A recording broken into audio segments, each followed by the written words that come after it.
अस्सलाम वालेकुम, good morning. आपको खुशामदीद कहेंगे। मैं हूं आपके साथ उमैर बशीर और मेरे साथ मौजूद हैं आयशा यूसुफ। आयशा, कैसी हैं आप? मैं बिल्कुल ठीक ठाक। अस्सलाम वालेकुम, गुड मॉर्निंग। कैसे हैं आप सब लोग? आई एम श्योर बड़े अच्छे होंगे। आपका वीकेंड बड़ा अच्छा गुजरा होगा। मेरा वीकेंड तो बहुत ही अच्छा गुजरा है। उमैर, आपका कैसा गुजरा? मेरा वीकेंड बस सो था, काफ़ी सारे कामकाज थे। बहरहाल मेरा वीकेंड तो बहुत अच्छा गुजरा है। मैं दुआ करती हूँ सबका वीकेंड जो है मेरी तरह का वीकेंड गुजरे। आज जो है 1 फरवरी है और पीर का रोज़ है। आज पहली से 8वीं जमात और उसके साथ साथ कॉलेज और यूनिवर्सिटीज़ जो हैं उनका आगाज़ हो गया है। 2 ग्रुप्स में बच्चों को तकसीम किया गया है। आधे बच्चे एक दिन आएंगे, आधे बच्चे दूसरे दिन आएंगे। बच्चे तो इस वक्त हमें नहीं देख पाएंगे क्योंकि वो स्कूल और कॉलेज में मसरूफ होंगे, लेकिन जो पेरेंट्स हैं वो बहुत ज़्यादा वो आज रिलैक्स भी होंगे और आराम से वो टीवी के आगे बैठे होंगे, टीवी भी देख रहे होंगे, साथ मेरे ख्याल हाथ में उन्होंने स्नैक्स होंगे, चाय कॉफ़ी और स्नैक और सुख का सांस आपने लिया होगा।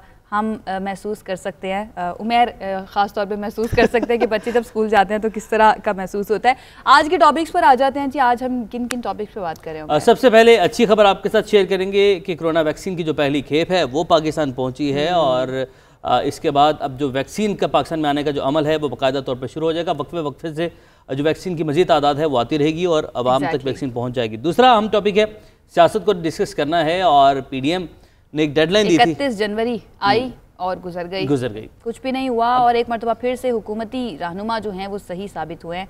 इस पर हमें डिटेल से बात करनी है और हमारे साथ हुकूमती रहनुमा भी मौजूद होंगे। बिल्कुल, उस्मान डार से हम बात करेंगे। उस्मान डार हमारे साथ मौजूद होंगे। पाकिस्तानी T20 टीम का ऐलान कर दिया गया है और उस टीम में सबसे खास बात यह है कि मोहम्मद हफीज़ नहीं है। मोहम्मद हफीज़ T20 जायंट उन्हें कहा जा रहा था 2020 का, बड़ी अच्छी फॉर्म में है, लेकिन PCB ने वाज़ेह कर दी जो रूल्स एंड रेगुलेशंस हैं उस पे कोई समझौता नहीं किया जाएगा। और अच्छी बात है ना, ये बहुत अच्छी बात है। क्यों है ये अच्छी बात? ये जब हम डिटेल में बात करेंगे तब आपको बताएंगे। आप बहुत गुस्से में इस बात कर एग्जैक्टली, रूल्स एंड रेगुलेशंस किसी के साथ भी आप फेवरेटिज्म तो नहीं कर सकते ना। बिल्कुल, तो इसके ऊपर हम डिटेल में बात करेंगे। और ताइक्वांडो प्लेयर से 10 साल की एक बच्ची है, उससे भी हमें आपकी मुलाकात करवानी है। आगाज करते हैं जी। पहला जो है हमारा टॉपिक है और ये बड़ी हौसला अफजा खबर है कि कोरोना की वैक्सीन पाकिस्तान पहुंच चुकी है। पाकिस्तान एयरफोर्स का खुसूसी तैयारा ये वैक्सीन लेकर नूर खान एयरबेस पहुंचा और ये पहली खेप है जो चीन से आई है। 5 लाख वैक्सीन की ये खुराकें हैं और शोबा सेहत की जो फ्रंट लाइन वर्कर्स हैं उनको सबसे पहले कोरोना से महफूज बनाया जाएगा और जो कि बहुत ज़्यादा ज़रूरी है और वो डिज़र्व भी करते हैं। अपनी जानों को ख़तरे में डालकर वो इस पर कोरोना पेशेंट्स जो हैं उनका ट्रीटमेंट कर रहे हैं, जबकि पहले मरहले में 60 साल से ज़ायद उम्र के अफराद जो हैं उनको भी ये वैक्सीन फराहम की जाएगी। बिल्कुल आयशा, मुल्क भर में जो वैक्सीनेशन के लिए खुसूसी मराकज़ भी बनाए गए हैं और जहाँ वैक्सीनेशन के लिए तमाम ज़रूरी इकदाम किए गए हैं, SOPs बनाए गए हैं, तरीक़ाकार जो है वो बनाया गया है, वो आवाम के साथ शेयर भी कर दिया गया कि आपने किस तरीके से मैस वैक्सीनेशन सेंटर्स बनाए गए हैं और कोशिश की जा रही है कि ज़्यादा से ज़्यादा लोग जो है उनको ये वैक्सीन लगाई जाए। लेकिन ये वैक्सीन उमैर सिर्फ उन लोगों को लगाई जाएगी जो रजिस्टर होंगे, जिन्होंने अपनी रजिस्ट्रेशन करवाई होगी। जिनकी रजिस्ट्रेशन नहीं होगी NCOC की वेबसाइट पर, उनको ये वैक्सीन नहीं लगेगी। तो आपको जाने की ज़रूरत नहीं है क्योंकि आपको वैक्सीन नहीं लगाई जाएगी। अगर लगवानी है तो पहले जाके अपने आप को आप रजिस्टर करवाएं। अच्छा, जो लोग वेबसाइट नहीं यूज़ कर सकते उनके लिए भी डॉक्टर नौशीन हामिद साहिबा से हमारी बात हुई थी तो उन्होंने कहा था कि पहले मरहले में जो रजिस्ट्रेशन करवाएंगे उनको लगाई जाएगी और फिर दूसरे मरहले में इसके लिए कोई ना कोई लाहमल बनाया जाएगा जो इंटरनेट या वेबसाइट जो है वो इस्तेमाल नहीं कर सकते या जिनको पता नहीं है कि किस तरह से अपनी रजिस्ट्रेशन तरीकेकार जान लेते हैं कि किस तरीके से ये वैक्सीनेशन सेंटर जो है वो बनाए हैं। नियाज अली एक वैक्सीनेशन सेंटर में मौजूद हैं और उन्हीं से जानते हैं कि किस तरीके से सेंटर काम कर रहे हैं, क्या तरीकाकार, क्या इंतजाम है वहाँ पर। जी नियाज। जी बहुत शुक्रिया। इस वक्त हम सर्विस अस्पताल कराची के तरफ से जो खास तौर पर कोरोना वैक्सीन के लिए हुकूमत सिंध ने जो 10 सेंटर बनाए गए हैं, इस वक्त हम खाली के दीना हाल में मौजूद है और इस हाल में भी ये सेंटर बाकायदा तौर पर अब बनाया गया है, जहां पर एक वक्त में 16 से ज़्यादा जो है वो बूथ कायम किए गए हैं जहां पर लोगों को जो है वह वैक्सीन लगाई जाएगी। हुकूमत सिंध की तरफ से जिस तरह ऐलान किया गया था कि परसों 3 फरवरी से बाकायदा तौर पर वैक्सीन का अमल जो है वो शुरू हो जाएगा। फेडरल हुकूमत की जानिब से जो सिंध हुकूमत को 42,000 के करीब जो है वो डोजेज मिलेंगे और पहली फुर्सत में जैसे NCOC का ये फैसला है कि वो जो फ्रंट लाइन वर्कर है उनको ये वैक्सीन जो है वो लगाई जाएगी, लेकिन इसके लिए भी लाजमी है कि लोग जो NCOC ने अपना जो टूल नंबर जो है वो जारी किया है कि 1166 पर वो अपनी रजिस्ट्रेशन करेंगे। उसके बाद उनको टाइमिंग और वक्त और सारी सेंटरों के बारे में जो शहरी होंगे उनको आगाह किया जाएगा कि वो किस सेंटर पर किस वक्त जाए और वहाँ पर इनको कोरोना से बचाव की जो वैक्सीन है वो लगाई जा सके। ठीक है, नियाज अली हमारे साथ मौजूद थे और एक कंफ्यूजन उन्होंने क्लियर कर दी कि वेबसाइट के साथ साथ 1166 पर कॉल करके भी आप अपनी रजिस्ट्रेशन करवा सकते हैं। तो बहुत ही आसान है, अगर आपको कोरोना वैक्सीन लगवानी है तो 1166 पर कॉल करें और अपनी रजिस्ट्रेशन करवाएं, उसके बाद जाकर आप वैक्सीन लगवा सकते हैं। और उम्मीद हम यही करते हैं कि जल्द से जल्द ये वैक्सीन जो है वो तमाम पाकिस्तानियों को, बल्कि पूरी दुनिया में जो जितने भी लोग हैं उनको ये मिले, क्योंकि जब तक एक भी केस बाकी रहेगा तो इस कोरोना का खतरा दोबारा फैलने का खतरा मौजूद रहेगा। आगे बढ़ते हैं, अगला जो टॉपिक है वो है मुल्की सियासत, और मुल्की सियासत में अपोजिशन की तहरीक PDM, अपोजिशन जमातों की जो तहरीक है वो इस वक्त हम ये कह सकते हैं आयशा कि वो मुश्किल दौर से गुजर रही है। वो हुकूमत को मुश्किल में डालने के लिए आए थे, लेकिन अब वो खुद जो हैं वो मुश्किल में आ गए हैं। हुकूमत गिराने के लिए मुत्तहिद हुई थी ये जमातें, लेकिन इनका एक बयानिया है, ना ही एक मंजिल नज़र आ रही है। डेडलाइन पर डेडलाइन आ रही है, दावों पे दावे हमें नज़र आ रहे हैं, लेकिन अमली तौर पर अपोजिशन कोई भी बड़ा कदम जो है वो अभी तक उसकी जानिब से नहीं उठाया गया है। 31 दिसंबर आई, 31 दिसंबर को कहा गया था कि इस्तीफ़े जो हैं वो तमाम अपोजिशन जमातों के जितने भी अरकान असम्बली हैं वो दे देंगे, तो ये जमा करवा देंगे और हुकूमत गिर जाएगी। उसके बाद 31 जनवरी की डेडलाइन आई और 31 जनवरी की डेडलाइन भी कल गुजर चुकी है, लेकिन इस्तीफ़े हैं, ना ही अपोजिशन का कोई बयान। यही फवाद चौधरी साहब ने भी कहा था कि तारीख पे तारीख आ जाती है, लेकिन उसके बाद तारीख पे तारीख। तो उसके बाद अब 31 जनवरी भी निकल गई, लेकिन आपको ये भी बता दूं कि 4 तारीख को, 4 फरवरी को, यानी कि अब बैठक होगी, इस पर डिसाइड किया जाएगा कि अब अगला लाहे अमल क्या है। तो क्या है ये हम भी जानना चाहते हैं, अगला लाहे अमल बेसिकली है कोशिश की गई एक लाहे अमल, nation wants to know. Bilawal Bhutto ने बताया था कि वो तहरीक अदम एतमाद का जो नया शोशा था, हम ये कहते हैं कि वो छोड़ा, और सेनेट इंतखाब और ज़िमनी इंतखाब में शिरकत के ऐलान के बाद अपोजिशन का इस्तीफ़ों का जो बयानिया है वो बुरी तरह, हम पहले भी बात करेंगे, पिट चुका है। सेनेट इलेक्शन में शो ऑफ हैंड के मामले पर भी हुकूमत का जो बयानिया है वो अपोजिशन के लिए दर्द सर बना हुआ है। शो ऑफ हैंड क्या ये फेयर टाइम है, क्योंकि ये कहा जा रहा है अपोजिशन की जानिब से इमरान खान ने जब फ़ायदा उठाना सेनेट इंतखाबात में तब फ़ायदा उठा लिया, अब जब वो खुद इस पोजीशन में है तो वो शो ऑफ हैंड का क्या है? लेकिन इस वक्त आप ये भी तो देखें ना कि हुक्मरान जमात जो होगी उसके भी तो अरकान कौमी और सूबाई असम्बली हैं, वो दिखाकर करेंगे ना, वोट डालेंगे कि कौन किसको सेलेक्ट कर रहा है। तो मुझे लगता है कि ये बड़ा अच्छा कदम होगा अगर ये हो जाता है, शो ऑफ हैंड का कानून बन जाता है, क्योंकि उमर आप भी जानते हैं, हम भी जानते हैं, तमाम लोग जो बैठे हुए हैं हमें देख रहे हैं वो भी जानते हैं कि कितना पैसा चलता है। हॉर्स ट्रेडिंग का जो ये टर्म है ये कहाँ से आई है, एक एक वोट जो है वह कितने कितने करोड़ों में खरीदा जाता है। बहरहाल वज़ीर आज़म इमरान खान के मुआविन खुसूसी उस्मान डार साहब ने हमें ज्वाइन किया, उनसे इस बारे में बात करते हैं और जानते हैं कि अपोजिशन की तहरीक के खिलाफ क्या हिकमत अमली बनाई गई है। बहरहाल मुझे लगता है कि इतनी मुश्किल उनको नहीं होगी। डार साहब बहुत शुक्रिया हमें ज्वाइन करने के लिए। PDM की एक और डेडलाइन गुजर गई है लेकिन इस्तीफे नहीं आए। अलबत्ता मौलाना जो हैं उनकी सोच में हमें काफ़ी तब्दीली नज़र आ रही है और वो ये कहते हैं कि सेनेट इलेक्शन में अगर हिस्सा लिया जाएगा तो बड़े फ़ायदे होंगे। कहीं ऐसा तो नहीं कि मौलाना सेनेट की सीट के लिए खुद मैदान में आने का सोच रहे हैं? पहले तो मैं समझता हूँ PDM खुद एक पेज पे नहीं है और यही वजह है कि इन्होंने अपने वर्कर को कंफ्यूज किया है। और जो पावर शो ये पब्लिक का करना चाह रहे थे, बिलखुसूस लाहौर में 13 दिसंबर का शो बुरी तरह फ्लॉप हुआ। इलेक्शन कमीशन के बाहर आपने देखा कोई ख़ास पब्लिक कर सके, इसलिए इनका मुस्तकबिल तारीक है और ये आप देखेंगे आने वाले दिनों में ये मज़ीद भागेंगे। अभी जैसे आप मुझे पूछ रहे हैं कि इन्होंने इस्तीफ़े और मुख्तलिफ़ किस्म की डेट्स दी हैं, ये आप देखेंगे ना ये इस्तीफ़े देंगे, ना ये लॉन्ग मार्च करेंगे, ना ये धरना देंगे। तहरीके अदम एतमाद की भी ये बात कर रहे हैं, लेकिन इनके पास नंबर्स हैं तो ज़रूर तहरीके अदम एतमाद लेके जाएँ। मौलाना फजल रहमान साहब की देखें, जहाँ तक बात है, उनको जिधर मौका मिलेगा वो अपनी सियासत की दुकानदारी चमकाने के लिए हर जगह बैठ जाएंगे। मैं आपको कौम को याद दिलाना चाहता हूँ, इसी जैली असम्बली को, जिसको ये कहते हैं जी ये असम्बलियाँ जैली हैं या रिग्ड इलेक्शन से आई हैं, इसी असेंबली से ये सदर बनने के लिए इन्होंने इलेक्शन लड़ा पाकिस्तान का। अब आप देखेंगे सेनेट इलेक्शन में वहाँ भी ख़रीदो फरोख्त का बाज़ार गर्म रखने के लिए, क्योंकि सबसे बड़े ख़रीदो फरोख्त के बेनिफिशरी खुद मौलाना फजल रहमान है। सबसे बड़ी बोलियाँ खैबर पख्तूनख्वा और बलूचिस्तान में लगती हैं, इसलिए ये कभी भी हमारा साथ नहीं देंगे। और आप देख रहे हैं सेनेट में शो ऑफ हैंड्स पे किस तरह के बयानात आ रहे हैं PDM की तरफ से, बिलखुसूस PMLN की तरफ से, पीपल्स पार्टी की तरफ से, क्योंकि लास्ट इलेक्शन में एक सीट भी पीपल्स पार्टी की नहीं निकलती थी खैबर पख्तूनख्वा से, ये 2 सीटें निकाल के ले गए। डॉक्टर साहब, सेनेट इलेक्शन के बाद PDM का क्या मुस्तकबिल देख रहे हैं आप और आपकी जमात, और आपको क्या लगता है कि PDM सेनेट इलेक्शन के बाद हुकूमत गिराने के लिए इस्लामाबाद का रुख करेगी?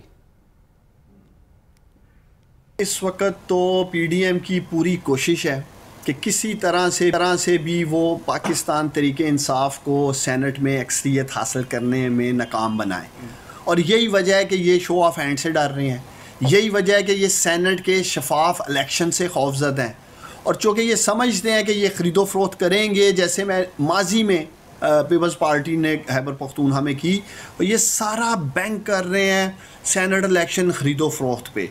और मैं इंशाल्लाह ताला पुरुमीद हूँ जो हमारे उम्मीदवार हैं उनके ज़मीर ज़िंदा हैं, जाग रहे हैं, वो पार्टी के साथ वफ़ादारी देंगे। और हमारे सेनेटर्स जो हम इंशाल्लाह ताला सेनेट की एक लिस्ट देने जा रहे हैं अपने उम्मीदवारान की, वो कामयाब होंगे। और जिस दिन सेनेट की अक्सरियत PTI के इंशाल्लाह ताला पास होगी, आप लोग देखेंगे कि कानून साजी में मज़ीद तेज़ी आएगी। ये खौफज़दा इसीलिए है कि प्राइम मिनिस्टर इमरान खान और PTI सेनेट में अक्सरियत लेने में कामयाब हो गई, तो फिर इनको यही ख़तरा है, जिस तरह ये आए रोज़ NRO मांगते हैं, FATF बिल में 34 नैब की शिकें तब्दील करने की बात करते हैं, फिर इस तरह की ब्लैकमेलिंग ये प्राइम मिनिस्टर इमरान खान को। डॉक्टर साहब, बिलावल भुट्टो तो तहरीक अदम एतमाद की बात कर रहे हैं, क्या PDM तहरीक अदम एतमाद का ऑप्शन इस्तेमाल करने की पोजीशन में है, लगता है आपको? और अगर ऐसा होता है तो आपको नहीं लगता कि अरकान की खरीदो फरोख्त शुरू हो जाएगी? ये एक आइनी रास्ता है, और अगर ये समझते हैं इनके पास नंबर्स पूरे हैं तरीके अदम एतमाद लाने के लिए, तो ज़रूर शौक़ पूरा करें। लेकिन फिर बाद में ये ना कि हमारे अरकान बाहर लंच करने गए सेनेट में, जब ये तरीके अदम एतमाद लेके आए तो वो वापस नहीं आए। आज तक तो कौम और पाकिस्तान का मीडिया मुंतज़र रहा, जिन सेनेट इलेक्शन तरीके अदम एतमाद में जो इनके अरकानों ने ज़मीर फरोशी की या गद्दारी की पार्टी के साथ, उनके नाम आज तक सामने नहीं आए हैं। हमारी जमात PTI जिसने 20 MPs फारग किए, ना ये मीडिया को बता सके, ना उनके खिलाफ कोई एक्शन कर सके। अच्छा, ये तो डॉक्टर साहब अपोजिशन की बात होगी, कुछ अब आप ही की अपनी जमात के अफराद के हवाले से मैं आपसे बात करना चाहता हूँ। परवेज़ खटक साहब ये कहते हैं कि इमरान खान की हुकूमत उनकी वजह से कायम है और वो जब चाहे हुकूमत को गिरा सकते हैं, तो क्या वाकई पार्टी के लिए वो इतने अहम हैं? दूसरा, उन्होंने एक तराफ भी किया है कि वो वज़ीर आला बनकर अपने रिश्तेदारों को बाइख्तियार बनाते रहे, तो क्या पार्टी की सतह पर परवेज़ खटक से इस हवाले से कोई बासपुरस होगी? खटक साहब का वजाहती बयान आ चुका है, उनका सोशल मीडिया पे ट्विटर पे काम आ चुका है, वो इमरान खान के सिपाही हैं, उनके रावल दस्ता में उनके साथ हैं। मैं समझता हूँ कि परवेज़ खटक साहब ने पिछले 5 साल जब उन्हें मौका मिला बड़ा ज़बरदस्त काम किया, उनकी वफ़ादारियाँ पाकिस्तान तरीके इंसाफ के साथ हैं, प्राइम मिनिस्टर इमरान खान के साथ हैं। बाज़ औक़ात बयानात को ट्विस्ट कर दिया जाता है, और मेरी ख़ुद उनसे बात हुई है, और इंशाअल्लाह ताला वो हमेशा इमरान खान के साथ थे, और वो आगे भी आप देखेंगे परवेज़ खटक जो है वो प्राइम मिनिस्टर इमरान खान साहब के साथ खड़े थे और खड़े हैं, और इंशाअल्लाह ताला खड़े हैं। ठीक है, मामले खुसूसी उस्मान डार साहब हमारे साथ मौजूद थे, बहुत शुक्रिया आपके वक्त के लिए। और आयशा, कल परवेज़ खटक साहब ने जो बयान दिया ना, वो बड़ा इंटरेस्टिंग बयान था। इंटरेस्टिंग बयान के साथ साथ डार साहब ये कह रहे हैं कि वो फौजी हैं, पाकिस्तान तहरीक इंसाफ के हरावल दस्ते में शामिल हैं इमरान खान साहब के, लेकिन वो शरारतें इस तरह की करते रहते हैं। जिस वक्त इलेक्शन भी जीते थे उस वक्त भी उन्होंने कोशिश की थी अपने साथियों को कुछ अपने साथ मिलाने की, और इस तरह से भी जो ये बात कर रहे हैं इसको तोड़ मड़ोड़ कर पेश नहीं किया गया, बल्कि जो उन्होंने कहा वैसा ही हम स्टेट कर रहे हैं अपने नाज़रीन के सामने। बहरहाल आगे बढ़ते हैं और कुछ हम अच्छी बातें कर लेते हैं। उमर, बड़ी डिप्रेसिंग बात, ये भी अच्छी बात थी वैसे, परवेज़ खटक साहब वाली बात मुझे अच्छी लगी थी, इंटरेस्टिंग बात थी, लेकिन ये PTI के लिए अच्छी बात नहीं होगी, और डेफिनेटली इससे सियासत जो है, एक तो अपोजिशन के साथ सियासत, उसके बाद जो पार्टी के अंदर सियासत है उसका तासुर जो है वो मिलता है। उमर, आगे बढ़ते हैं। भारत पाकिस्तान जो कि कुदरती हुस्न से मालामाल है, और खुसूसन शिमाली इलाका जात की बात करें तो उसकी खूबसूरती की एक दुनिया कायल है। कुदरती हुस्न के साथ साथ ये इलाके जो हैं इनमें मादनियात, फल फ्रूट, इसकी अपनी मिसाल है इसके वाले से। बिल्कुल ऐसे। और यहाँ का शहद, अगर इसकी बात की जाए तो ये भी जायके और मयार के लिहाज से बेहतरीन कहा जाता है, लेकिन मसला ये है कि इन अशिया तक रसाई कैसे मुमकिन बनाई जाए, क्योंकि अगर आपको हुंजा का शहद चाहिए तो उसके लिए क्या आपको हुंजा जाना पड़ेगा? अगर आप कराची में, लाहौर में या पाकिस्तान के किसी भी हिस्से में रहते हैं तो आपके लिए कितना ज़्यादा मुश्किल हो जाएगा हुंजा का शहद इस्तेमाल करना। तो इसलिए लोग कहते हैं कि चलो छोड़ो, जो यहाँ पर मिल रहा है वही हम इस्तेमाल कर लेते हैं। लेकिन इसका हल अब जो है वो सामने आ गया, और ये हल निकाला है एक माँ बेटी ने। आज हम आपकी मुलाकात करवाएंगे नौशीन बरकत से, जो असगर के नाम से अपना एक ब्रांड भर में मुतारिफ करवा रही हैं। हुंजा का ऑर्गेनिक शहद पाकिस्तान भर में सप्लाई भी कर रही हैं। उनसे बात करते हैं। नौशीन, आप बहुत शुक्रिया हमें ज्वाइन करने के लिए। सबसे पहले तो ये बताइए कि हुंजा का शहद पूरी पाकिस्तान में या पाकिस्तान से बाहर भी भिजवाने का ये जो आइडिया है, ये आपको आया किस तरह से?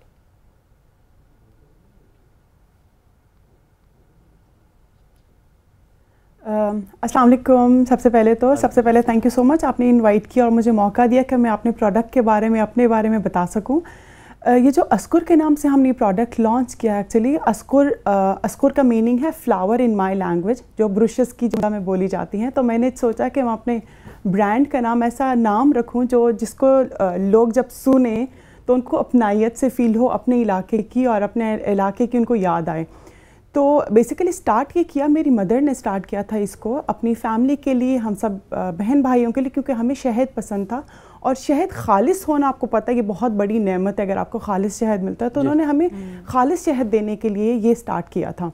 तो उसके बाद मुझे ये आइडिया आया कि क्यों ना, जो पाकिस्तान के दूसरे इलाके हैं जिनमें ख़ालिस चीज़ें या ख़ालिस शहद बहुत कम लोगों की रसाई होती है इस तरफ, तो मैं क्यों ना इसको पूरे पाकिस्तान लेवल पे लें, और इंशाल्लाह हम लोग इसको पाकिस्तान से बाहर भी दूसरे ममालिक में भी इसको एक्सपोर्ट करने की कोशिश करें इंशाल्लाह। तो अभी तो हमारे पास शहद है, और शहद के साथ साथ हमारा नया प्रोडक्ट है वो है वॉलनट ऑयल, अखरोट का जो तेल है, और ये बिल्कुल प्योर है, ये भी गिलगित हुंजा का ही है। तो अभी हमारे पास ये प्रोडक्ट है, और हम इंशाल्लाह प्लान करें कि हम नौशीन, आपने स्टार्ट कहाँ से किया? जब आपने स्टार्ट किया तो कितनी प्रोडक्शन थी? प्रोडक्ट्स है उसको ऐड करें। और अब इसकी प्रोडक्शन कितनी हो गई है? कितने बड़े लेवल पर आप इसको करें? कितने पैमाने तक फैला दिया? किसके शहर में आप इसको? एक सिंगल बॉक्स से स्टार्ट किया था। अच्छा, शुरू में मेरी मदर ने जो स्टार्ट किया था वो एक ही बॉक्स से शुरू किया था। उसके बाद इन्होंने इस तरह फैलाया कि हमारे इलाके की और ख़वातीन को उन्होंने ट्रेनिंग में शामिल किया और एक टीम बनाई। 7 ख़वातीन मेरी मदर के साथ काम करें, तो उन्होंने उनकी एक टीम बनाई। आपको पता है अकेला बंदा से ज़्यादा जब आप एक टीम बना लेते हैं तो उसकी प्रोडक्शन, उसकी एक टीम वर्क, उसका रिज़ल्ट डिफरेंट आता है। तो उन्होंने जब टीम बनाई है, तो अभी माशाल्लाह से हमारे पास कोई 30 बॉक्सेस हैं, लेकिन हम लोग इंशाल्लाह एक्सपेंड करेंगे स्मार्ट से, अपने प्रोडक्शन को भी, अपने बॉक्सेस को भी, और अपनी टीम को भी इंशाल्लाह ज़्यादा कर रहे होंगे। ठीक है नौशीन, ये बताएं, अभी हम आपको भी देख रहे हैं तो हमें नज़र आ रहा है कि गिलगिती टोपी आपने पहनी हुई है। जो पिक्चर्स आप अपने प्रोडक्ट्स की सोशल मीडिया पर लगाती हैं उसमें भी जो गिलगित की सकाफ़त है उसके कहीं ना कहीं हमें रंग नज़र आता है। तो क्या ये भी आपके एम में शामिल है कि इस शहद के साथ साथ जो गिलगित की सकाफ़त है उसको भी पाकिस्तान भर में और दुनिया भर में दिखाया जाए और बताया जाए कि कितनी खूबसूरत ये सकाफ़त है? बिल्कुल बिल्कुल बिल्कुल। जहाँ मेरा मकसद ऑर्गेनिक प्रोडक्ट, ऑर्गेनिक शहद और ऑर्गेनिक ऑयल्स देने का है, वही मेरा सेकंड मैसेज ये जाता है, जो हमारा सॉफ्ट सा मैसेज। जब भी देखें आप गिलगित बल्तिस्तान की बात करें और पाकिस्तान के हवाले से देखा जाए तो एक सॉफ्ट इमेज जा रहा होता है कि यहाँ के लोग, यहाँ की सकाफ़त मीठी सकाफ़त है, अच्छी सकाफ़त है, पीसफुल लोग हैं। तो मैं अपने जितने भी प्रोडक्ट्स की शूट भी कर रही होती हूँ तो उसमें एक टच देना चाहती हूँ अपने इलाके का, अपने इलाके की एम्ब्रॉयडरी का। और मैं इंशाल्लाह आगे जाके अपने इलाके के जो ख़वातीन हैं उनको भी आगे लेके आऊँगे इंशाल्लाह इसके through, not just in Honey extraction, बल्कि उनकी जो हमारे डिफरेंट कल्चर हैं, हमारी एम्ब्रॉयडरीज़ हैं, इंशाल्लाह मैं उसको भी इसके थ्रू अस्कुर के थ्रू इसको प्रमोट करूँगी इंशाल्लाह आगे। ठीक है। और नौशीन ये बताइएगा कि अगर मुझे ये शहद मंगवाना है या फिर वॉलनट ऑयल आप कह रही हैं वो मंगवाना है, तो फिर मुझे कहाँ पर जाकर ऑर्डर करना पड़ेगा और कितने दिन तक मेरे पास पहुँच जाएगा? हमारा एवरीथिंग जो हम डील करते हैं वो ऑनलाइन करते हैं। हमारा फेसबुक पेज है, हमारा इंस्टा है, मेरे ख्याल से अभी वो ये हेडलाइंस में दिखा भी रहे होंगे। हमारे व्हाट्सएप नंबर है। आप पाकिस्तान के किसी भी इलाके में हैं, पाकिस्तान के किसी भी शहर में हैं, हमारी प्रोडक्ट जो हैं आपके घर तक हम आपको डिलीवरीज दे रहे होंगे। तो प्लीज़ आप बेफिक्र रहिए। आपको अगर चाहिए तो प्लीज़ एक मैसेज, हम सिर्फ एक मैसेज की दूरी पे हैं, आप एक मैसेज ड्रॉप कर सकते हैं। मैं आपको डायरेक्ट कह रही हूँ नौशीन, मैं आपको ऑन एयर पूरे पाकिस्तान के सामने कह रही हूँ कि मुझे ये शहद जो है ये चाहिए, तो ये आप प्लीज़ ज़रा भिजवा दीजिएगा और मुझे बिल भी भिजवा दीजिएगा कि कितना बिल बनता है। और एक और ज़बरदस्ती चीज़, बल्कि मैं अपने व्यूअर्स को ये बताना चाहूँगी जो इस वक्त लाहौर में है या लाहौर के आसपास के एरियाज़ में है, हमारे एक एग्जीबिशन आ रहा है मॉल ऑफ लाहौर में, ऑर्गेनिक प्रोडक्ट्स हैं उसमें सारी। तो जो वो लोग जो चाहते हैं कि उनको डिलीवरी चार्जेस उठाने ना पड़ें तो वो प्लीज़ हमारे एग्जीबिशन का विज़िट कर सकते हैं। These are on 5th and 6th February। आप आ सकते हैं। आप, और नॉट जस्ट हनी और ऑयल, आप बाकी जितने भी ऑर्गेनिक प्रोडक्ट्स हैं आप उनको भी विज़िट कर सकते हैं और ले सकते हैं। आपको डिलीवरी चार्जेस देने नहीं पड़ेंगे। ठीक है। और नौशीन, अगर हम इसकी कीमत की बात करें, इसकी कॉस्ट की हम बात करें, तो उसके हवाले से थोड़ा बताइएगा। आपने बता दिया खालिश शहद है, खालिश शहद ढूंढना एक बहुत बड़ा टास्क है। अगर हम लाहौर में बैठ के बात करें, जैसे हनी के हैं तो हमारे डिफरेंट जार साइजेस हैं। ठीक है। तो हमारे जार साइजेस हमने डिफरेंट रखे हुए हैं। सबसे जो हमारा छोटा जार साइज है दैट इज़ ऑफ 300 ग्राम, और 300 ग्राम जो है इट्स ओनली फॉर 1500। उसके बाद हमारा 500 ग्राम आ जाता है, देन 800 ग्राम आ जाता है, जिनकी जो प्राइसेस हैं अकॉर्डिंग डिफरेंट है। 1500 is the price of 300 gram, and then जो हमारे पास 500 ग्राम का है that is 2500 only, and 800 gram is only for 4000। Delivery charges निकाल के आप बता रही हैं ये, और अगर मार्केट से इसकी बात करें तो मार्केट से कितना डिफरेंस है इन प्राइसेस में? देखिए, अगर हम डिफरेंस मार्केट के रेट्स के हवाले से बात करते हैं तो बहुत सारे ऐसे लोग हैं जो इससे जिनकी प्राइसेस ज़्यादा हैं, बहुत सारे ऐसे लोग हैं जिनकी प्राइसेस लो हैं। तो मैं कभी भी अपने प्रोडक्ट को किसी के भी प्रोडक्ट से कंपेयर इसलिए नहीं करती कि मेरे प्रोडक्ट है ही यूनिक, ये फ्रॉम हुंजा से आ रहा है। एंड जो चीज़ हुंजा और गिलगित से आ रही है, आप उसका कंपैरिजन किसी भी इलाके का या किसी भी शहर के हनी से या उस प्रोडक्ट से नहीं करा सकते। क्यों? बहुत सारे रीजन है। एक तो ये आपको बिल्कुल प्योर फॉर्म में आ रहा है, इसलिए मैं अपने प्रोडक्ट की गारंटी दे रही होती हूँ, क्योंकि ये बिल्कुल directly from the honey box से डायरेक्ट आपके बॉटल में आ रहा है। इसके बीच में ना ही कोई सेकंड पर्सन ना थर्ड पर्सन, इसके बीच में कोई भी नहीं है। तो इसके बीच में ना कोई प्रोसेस हो रहा है, बिल्कुल प्योर ये हनी जो है तमाम लोगों को मिलेगा जो भी यहाँ से ऑर्डर करेंगे। नौशीन, बहुत शुक्रिया आपका, ऑल द वेरी बेस्ट। आपका ये प्रोडक्ट जो है हम उम्मीद करते हैं और आपके लिए दुआ है कि बहुत कामयाब हो, और हुंजा की सकाफत और हुंजा की ख़ास जो ये सौगात है पूरे पाकिस्तान में पहुँचे, पाकिस्तान से बाहर भी पहुँचे। बहुत शुक्रिया हमें ज्वाइन करने के लिए। उमर, एक मसला का हल हो गया, क्योंकि सबसे पहले शहद लेने जाए ना तो ये बात होती है कि ये असली है या नहीं है, और पता कैसे चलेगा कि असली है या नहीं। तो नौशीन अस्कुर के नाम से जो ब्रांड चला रही हैं वो इस बात की पूरी 100% गारंटी देती हैं कि ये ऑर्गेनिक है और इसमें कोई मिलावट नहीं है। और आपने लेना तो एग्जीबिशन है उनकी, आप मैं ज़रूर मॉल ऑफ लाहौर में है तो मैं डेफिनेटली ज़रूर जाऊंगी। एक ब्रेक ले लेते हैं, ब्रेक के बाद जब वापस आएंगे तो दीगर हम टॉपिक्स पर बात करेंगे। हमारे साथ रहिए।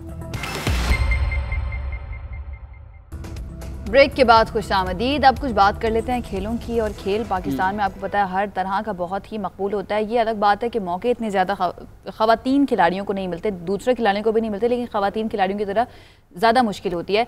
लेकिन ताइक्वांडो की अगर बात की जाए तो ये दुनिया भर में तो मकबूल है ही, लेकिन पाकिस्तान में भी अब बड़े खिलाड़ी जो हैं वो इसके सामने आ रहे हैं। और वो बड़े बड़े खिलाड़ी जो हैं वो छोटी छोटी उम्रों के हैं और इस खेल में ना सिर्फ अपना नाम बना रहे हैं बल्कि मुल्क का नाम भी। बिल्कुल आयशा, आपने ठीक है। पेशावर की 10 साल वानिया है, उसने इस खेल को पहले अपना मशगला बनाया और फिर कामयाबियों के दरवाजे उन पर खुलते ही चले गए। और इसमें मेहनत होती है इंसान की। देखिए, गोल्ड मेडलिस्ट हैं वो इस खेल के अंदर। इसमें हम जो वानिया से भी आपकी मुलाकात करवाएंगे। लेकिन आयशा, जब आप स्पोर्ट्स को भी शुरू करते हैं, कोई खेल कूद शुरू करते हैं, पहले आप शौक से शुरू करते हैं, लेकिन फिर आपकी सीरियसनेस, आपकी मेहनत जो है वो उसमें आपको आगे लेकर जाती है। आप कितने प्रोफेशनल हैं। डेफिनेटली जब आप ट्राई करते हैं तब आपको पता चलता है कि हाँ मेरा इसमें पैशन है या नहीं है। कोई भी चीज़ जो है वो वक्त के साथ ही आपको पता चलती है। वानिया हसन खान जो है वो छोटी सी उम्र में अब तक कई अवार्ड्स भी अपने नाम कर चुकी हैं और आज पेशावर की 10 साल वानिया हमारे साथ मौजूद हैं। हम उन्हीं से बात करते हैं। वानिया, सबसे पहले तो आपको वेलकम करेंगे। बताइएगा कि ताइक्वांडो जैसा खेल जिसमें बहुत ज़्यादा स्ट्रेंथ की ज़रूरत होती है और लड़कियां जो हैं मोस्टली इस खेल में नहीं आती है, लेकिन आप 10 साल की हैं, कब से कर रही हैं? इसका शौक़ आपको किस तरह से हुआ? अस्सलाम वालेकुम, मेरा नाम वानिया हसन है, मैं 10 साल की हूँ। मैंने ताइक्वांडो 7 साल से शुरू की है और मुझे ख़ुद भी शौक़ था। मुझे शौक़ 6 साल से मेरा शौक़ आया ताइक्वांडो पर और मेरे बाबा ने भी मुझे शौक़ दिया। आप सीखती किससे हैं वानिया? आपके टीचर कौन है? मेरे टीचर, मेरे सीनियर टीचर वकार सर अफरीदी हैं और मेरे जूनियर टीचर सर मोहम्मद हैं। अच्छा वानिया, आपने जब आप फाइट करती हैं किसी के साथ तो पहले शुरू में जब आपने शुरू किया था आपको डर तो लगता था, अब आपको डर लगता है या नहीं लगता? अब आप बस जाती हैं और जाके मारना शुरू कर देती हैं? पहले जब मैंने ताइक्वांडो शुरू किया तब मुझे ताइक्वांडो के इतने रूल्स नहीं पता थे, फाइट के बारे में इतना नहीं पता था, तो तब मैं फाइट के बारे में डरती थी, लेकिन अब मैं फाइट्स के लिए नहीं डरती। ठीक है। और अभी तक आपने कौन कौन से इसके जो मुकाबले हैं उनमें हिस्सा लिया है? मैंने सबसे ज़्यादा मैंने एंटर क्लब के फाइट्स में हिस्सा लिया है और फिर सिर्फ 1 या 2-3 बार मैंने और सिटीज़ में मुकाबले के लिए गई थी। ठीक है। और वानिया, और भी लड़कियां होती हैं जो इस खेल में आपके साथ ये खेल ज्वाइन करती हैं, खेलती हैं? क्योंकि अक्सर ये कहा जाता है कि लड़कियां जो हैं वो इस खेल में बहुत ज़्यादा नहीं आती, तो पेशावर में है इसका ट्रेंड, ज़्यादा लड़कियां आती हैं इसको ज्वाइन करने के लिए? आजकल कोरोना की वजह से सारे बच्चे जो है वो सिर्फ इलेक्ट्रॉनिक्स पर बैठते हैं, लेकिन बहुत से पेरेंट्स अब अपने लड़कियों को ताइक्वांडो में हिस्सा लेने का शुरू कर लिया।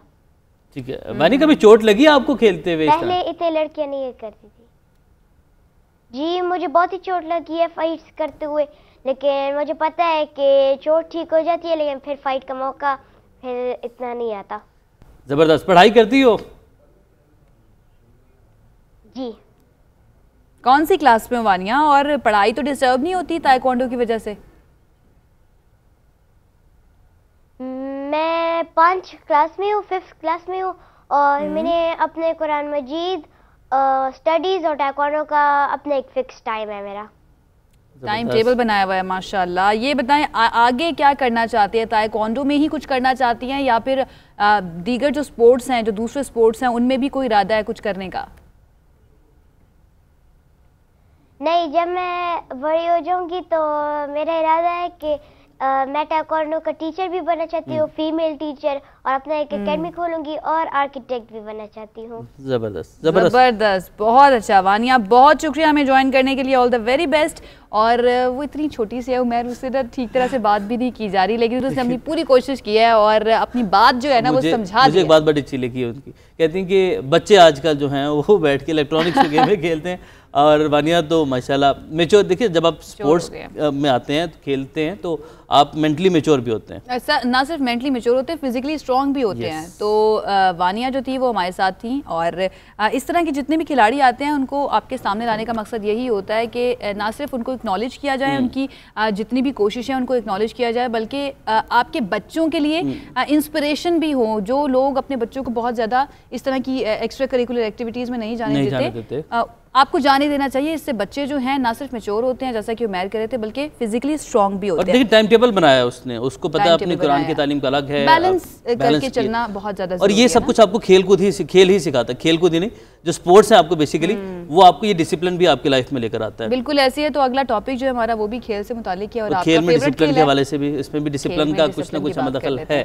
तो जनूबी अफ्रीका के खिलाफ T20 सीरीज के लिए कौमी स्क्वाड का ऐलान कर दिया गया है। Chairman selection committee Mohammad Wasim जो कि आए हैं, आते ही बाउंसर्स पे बाउंसर्स करवाए जा रहे हैं, बड़े बड़े फैसले कर रहे हैं, और बड़े बड़े नाम जो हैं उन्हें एक के बाद एक ड्रॉप किया जा रहा है। अभी जो टेस्ट मैच जीतने हैं उसके बाद सही फैसला उनका साबित हुआ है कि नहीं हुआ? हाँ, इसमें कोई शक नहीं, इसमें कोई शक नहीं। और सबसे खास बात आयशा ये है कि वो सिर्फ नाम नहीं देख रहे कितने बड़े नाम हैं, वो देख रहे हैं कि कौन डिसिप्लिन को फॉलो कर रहा है और कौन डोमेस्टिक में कितना परफॉर्म कर रहा है। तो जो डोमेस्टिक की परफॉर्मेंस की बेस पे टीम सेलेक्ट कर रहे हैं, ये मेरे ख्याल से बहुत अच्छा साइन है, बहुत अच्छी बात है। फ़खर ज़मान, मोहम्मद हफीज़, शादाब खान, इमाद वसीम और वहाब रियाज को टीम में जगह नहीं दी गई है। मोहम्मद हफीज़ को उम्दा परफॉर्मेंस के बावजूद T10 लीग खेलने की वजह से ड्रॉप कर दिया गया है, जिस पर उन्होंने शिकवे से भरा एक ट्वीट भी किया है। अक्टूबर में वर्ल्ड कप भी है और ऐसे में टीम को सीनियर खिलाड़ियों से महरूम करना कैसा फैसला है?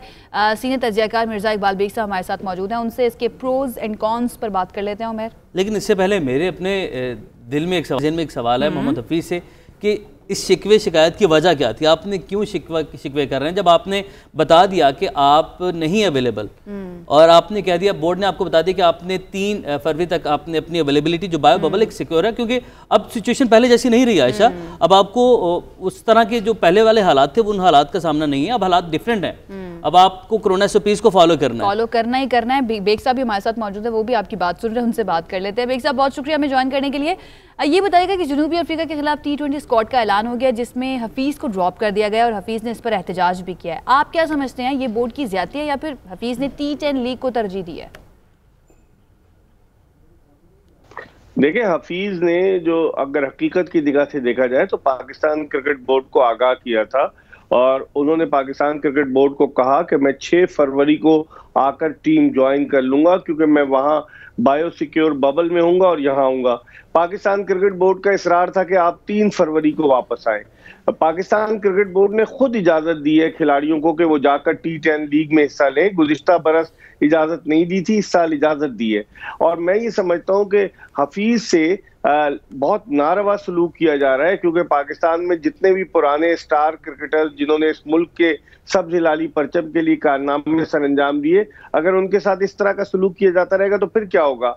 आप देखें, हफीज और क्रिकेट बोर्ड के दरमियान सर जंग काफी अरसे से जारी थी, अगर हकीकत की निगाह से देखा जाए। क्योंकि आप देखें, जब इंग्लैंड के दौरे पर रवानगी से कबल मोहम्मद हफीज का जो कोविड टेस्ट था वो पॉजिटिव आ गया था। उन्होंने फिर एक मकामी लेबोरेटरी से कोविड टेस्ट कराया, वो नेगेटिव आया और उन्होंने रिपोर्ट जो है वो ट्वीट कर दी। वहीं से मोहम्मद हफीज और पाकिस्तान क्रिकेट बोर्ड के दरमियान फासले बढ़ना शुरू हुए।